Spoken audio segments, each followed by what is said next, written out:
Welcome to another TOEFL listening practice video.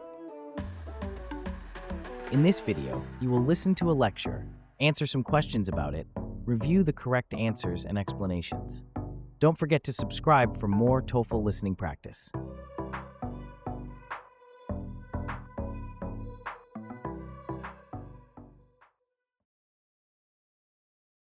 Literature has always held a central position in human societies, acting as both a reflection of cultural identity and a tool that shapes it. Across centuries and civilizations, authors have used literature to express the collective values, beliefs, struggles, and dreams of their communities. By examining literature, we can gain profound insights into how different societies perceive themselves and the world around them. In addition to reflecting society, literature plays an active role in influencing cultural norms, challenging power structures, and fostering a sense of shared identity. This dual role, both reflecting and shaping culture, makes literature a key factor in the construction of cultural identity. First, it's important to understand how literature mirrors the values and beliefs of the society it comes from. Literature often embodies the cultural norms and expectations of the time in which it was written. For example, classical epics like the Odyssey or the Ramayana were not just stories, but vehicles for transmitting ideals of heroism, loyalty, and morality in ancient Greece and India, respectively.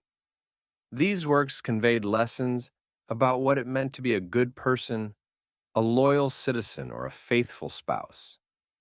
They became cultural touchstones, shaping societal values for generations.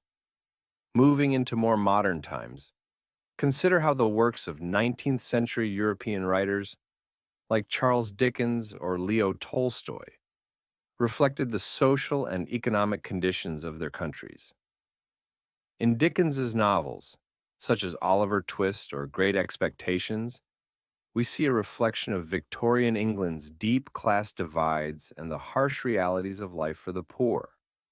Meanwhile, in Tolstoy's War and Peace, the novel not only chronicles historical events, but also delves into the Russian national consciousness, exploring what it means to be Russian in the face of war and personal conflict. Both Dickens and Tolstoy used literature to hold up a mirror to their societies, encouraging readers to question social norms and recognize the moral and ethical dilemmas of their time.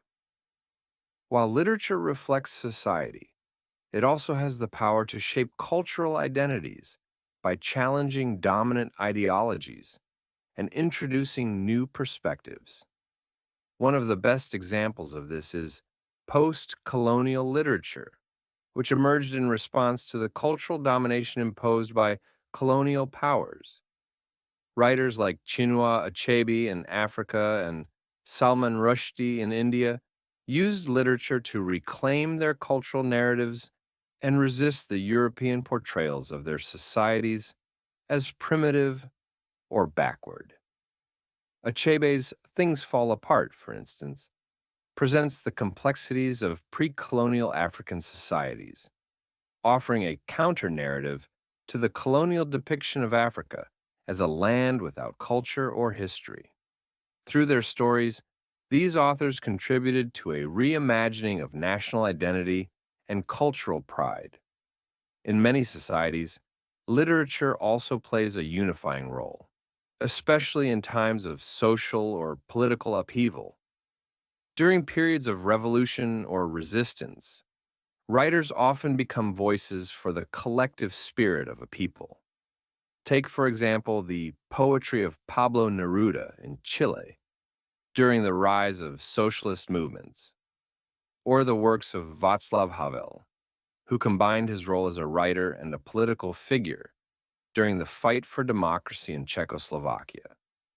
Their literary works transcended the written page to become rallying cries for their countries. helping to solidify a shared cultural and national identity in times of crisis.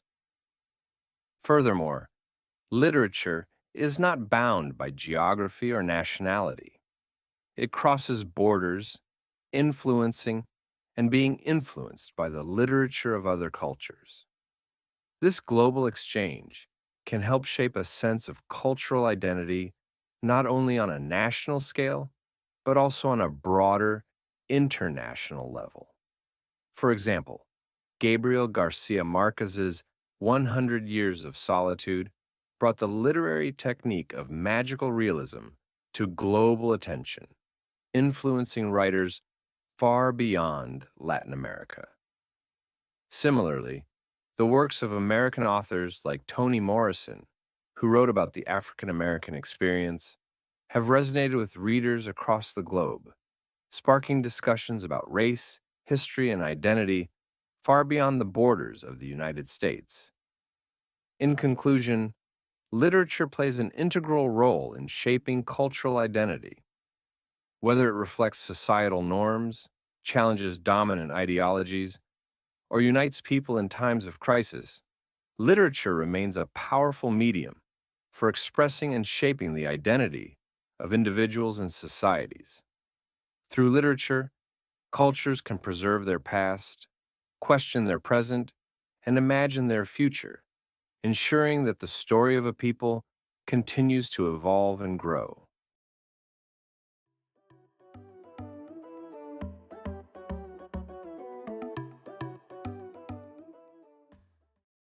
1. According to the professor, what dual role does literature play in society?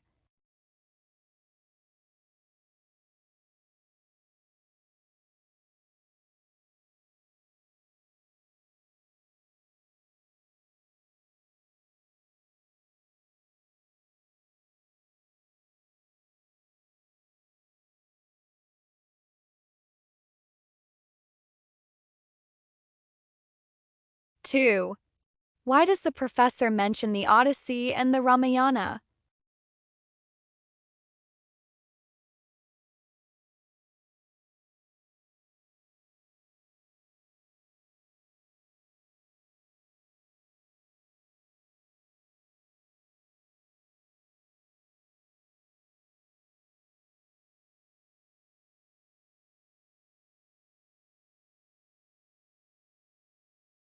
3. What does the professor imply about Charles Dickens' works?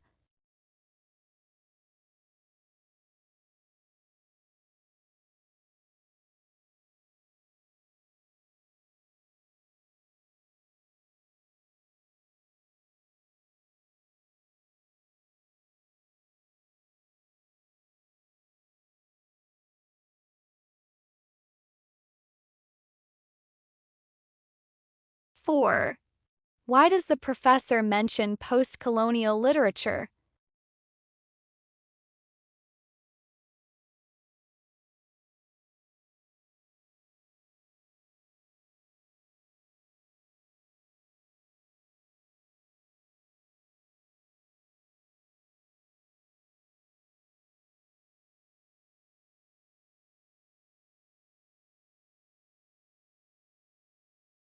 5.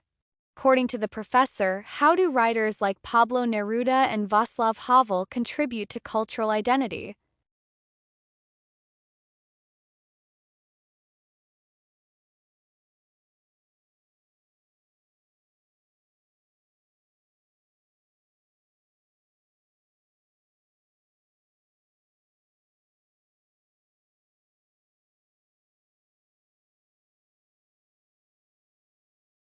6.